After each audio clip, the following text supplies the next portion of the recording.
grade 6! Welcome back to my channel. So, ito po ay nakapag-decide ako paano ko kayo reach out sa mga nangyayari.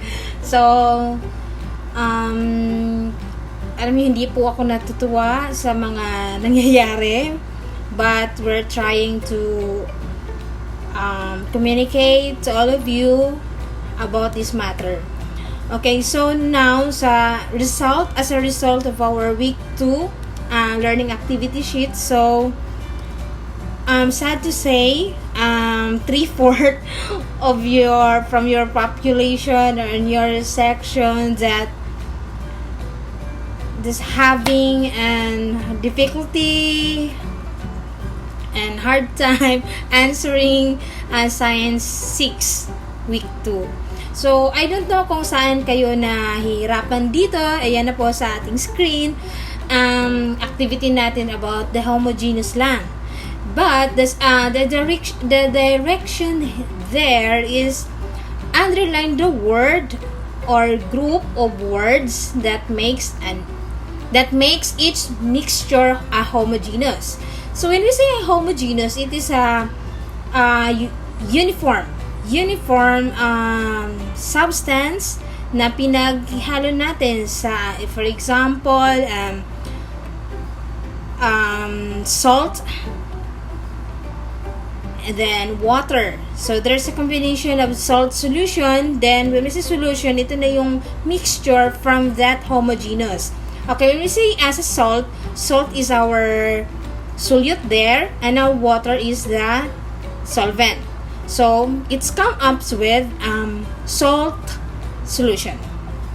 That is an example of homogeneous mixture.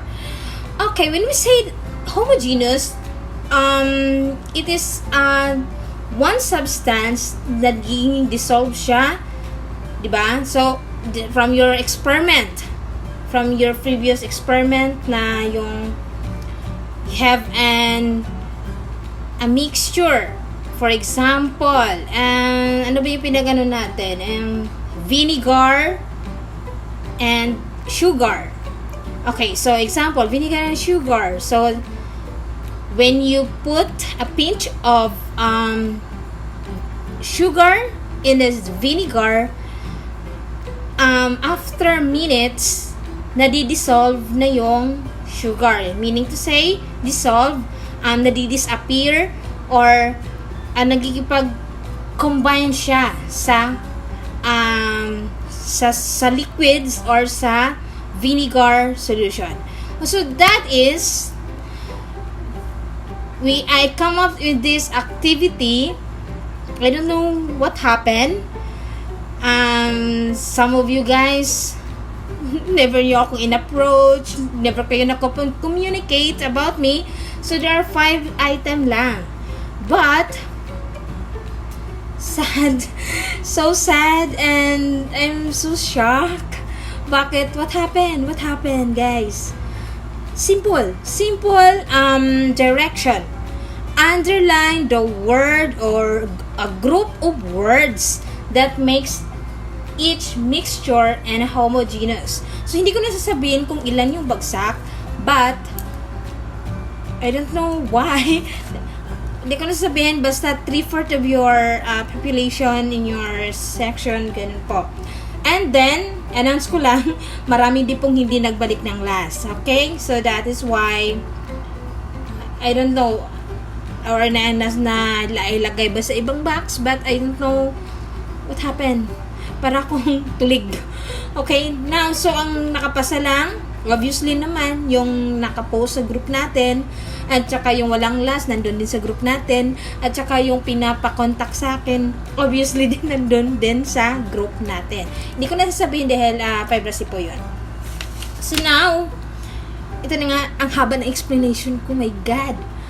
Okay, so now, ito, let's check your activity. So number 1, I am a mixture of alcohol and water. So, there's an alcohol and water. So, both are liquid. Alcohol, liquid po yan. And water, obviously that is a water. That is a liquid. Okay, when these substances are mixed, okay, we imagine, let's assume, when alcohol and water mix, what happened? One of us is no longer identifiable. Okay, kasi colorless ang water, alcohol, isopropyl alcohol is colorless. Pareho silang walang kulay. Kaya pag minalo mo sila, paano daw sila nagiging homogeneous? Okay, some of you answer the alcohol and water. So, okay, homogeneous sila. Homogeneous. But we find, or the question or the instructions there is underlined, and the activity title itself is what makes me homogeneous. Paano siya nagiging homogeneous? Okay? Paano siya nagiging homogeneous? Okay, when you mix the alcohol and water, so ibig sabihin, both are colorless. So the correct answer is, one of us is no longer identifiable. Hindi mo na sila ma-identify kung nasaan na si water, nasaan na si alcohol doon. So that is an homogeneous. So, kasi the activity title itself, what makes me, paano siya nagiging homogeneous. So, hindi na po siya natin ma-identify. Okay, gets na po? Okay, so let's move. Number 2. I am a mixture of salt and water. Okay, I am a mixture of salt and water, asin at saka water.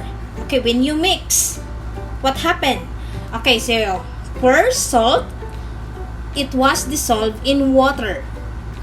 Okay, paano siya nagiging homogeneous doon? Kasi hindi naman kasi sinabing ang materials ng homogeneous. That's why some of you answer the material, salt and water, alcohol and water. But that is wrong.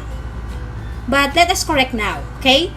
Okay, so it's simple but nakakalito, 'di ba? So nakakalito, but that's why I make this video for an explainer. Explainer talaga. Okay, so kawawang salt daw, nawala siya sa water. So ibig sabihin nun, the correct answer, it was dissolved in water. So, what makes me homogeneous? It was dissolved, ibig sabihin, nawala siya sa water, yung salt, after minutes. So, that is the correct answer. Okay, let's move forward. Number 3. I am a mixture of substances that cannot be seen at first glance of me. Okay, so nasaan ang word dito? Para kasi itong bugtong. Bugtong ba? Or logic, mga ganun. So, okay, now. So, ako daw is a mixture of mga substances na hindi ka nakikita kapag nakita at first glance. Pag unang tingin mo lang, hindi mo siya napapansin na that is a mixture. For example, ito nga, vinegar and water. At first glance, hindi mo talaga makikita. O hindi mo talaga makikita.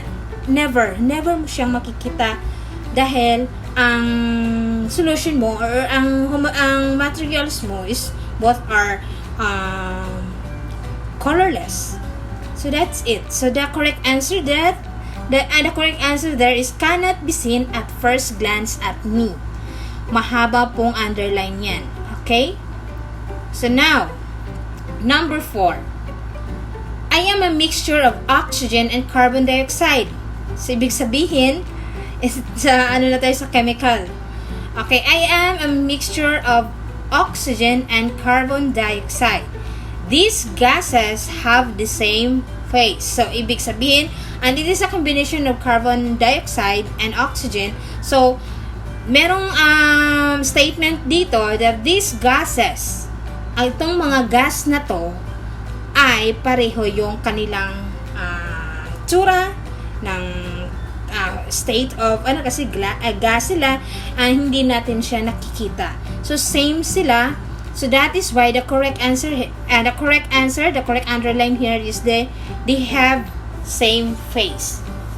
Okay? Okay, so number 5, I am a mixture of substances, but I can only be seen as one substance. Okay, for example, ano bang mga materials pwede dito? Mixture siya. Again, parang ano talaga, alcohol and water again. So now, I have a mixture of substance. Makikita mo na siya ng parang isa lang. Wala kang makikita doon na ito alcohol. Kaya man yung alcohol solution natin, merong 70% alcohol or 40% alcohol. Hindi kasi natin nakikita doon ang water. Ang nakikita lang natin sa label is yung alcohol content niya. But when we say 70% of alcohol, so 70% alcohol and 30% of water. So that is why merong ganun. So ito po ang tamang sagot dyan. The correct answer is I can only be seen as one substance. Okay, gets na? Sana at malinawan po kayong lahat dito sa ating explainer video. Kasi nag-iisip po talaga ako kung paano ko kayo i-approach, paano ko kayo communicate isa-isa. Ito na po, I'll come up to this na ito na nga po. Okay, so now proceed. Okay, dahil nga dito, dito na tayo sa new normal grading system. We have no periodical test, but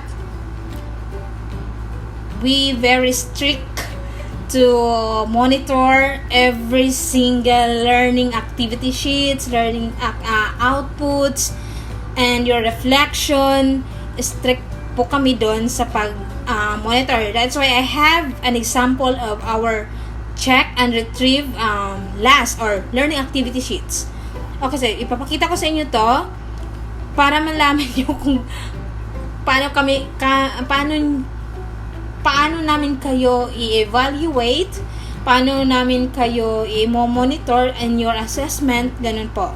So here is the result of your so here it is the result of week 1 and week 2, what is it? Retrieve and check activity sheets. So now here the legend, kapag red, failed with ILMP. So, ibig sabihin, Individual Learners Monitoring Plan. So, yan pong ibibigay ko sa inyo sa Friday. And then, another set of questions and activity sheets para po mawala po yung red. Okay? So, strict po kami sa ganyan basta yan ang bagong natin ngayon sa education. Okay, kung puti lang, ibig sabihin, pasado. Pag gray, walang last na binabalik, kailangan pa namin yan. Bigyan ulit, and then sagutan ulit hanggang sa, kahit na paulit-ulit kayong hindi magets, paulit-ulit din kami magbibigay sa inyo ng intervention, mga ganun po. Okay, so now, sa Friday, bibigay ko tong Individual Learners Monitoring Plan sa parent, kung sino yung dadaan sa room ko, sa grade 5 na room. And then, kapag may red, ibig sabihin yan po. So, sa week 1, meron ng nagsimpuntahan doon sa room ko. Then, yung iba, hindi pa naman talaga pumunta. So, sa mga hindi pa nakapag-return na or nakapagbalik na kanilang mga activity sheets, so ganun po. So now, hindi ko na kasi yun na. So, basta magkita-kita na tayo sa Friday, okay? So, now, it is an explainer also sa ito yung ibibigay bagong set of questions sa ayun na nga, dahil dito feeling ko nga inisip ko bakit nagkaganon. Feeling ko nalilito lang or hindi naintindihan ang direction.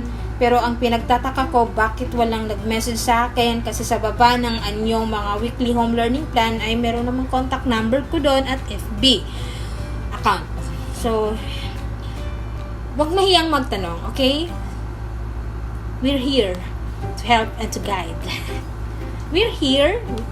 Wag mahiyang magtanong. We're here to help and guide. Yan po ang trabaho namin. Kasi now, ito na nga. Yan, sa activity, tawag nito. Test A, give an example of each mixture. So, magbigay kayo ng 5 homogeneous mixture, magbigay kayo ng 5 heterogeneous mixture.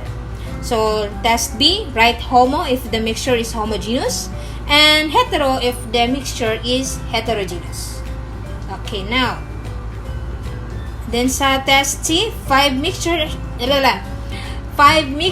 are listed below. Some are liquid solutions, some are not. Think about each mixture, then fill in the blanks. Okay, so you have to answer that yes or no here. Then you name the solute, you name the solvent.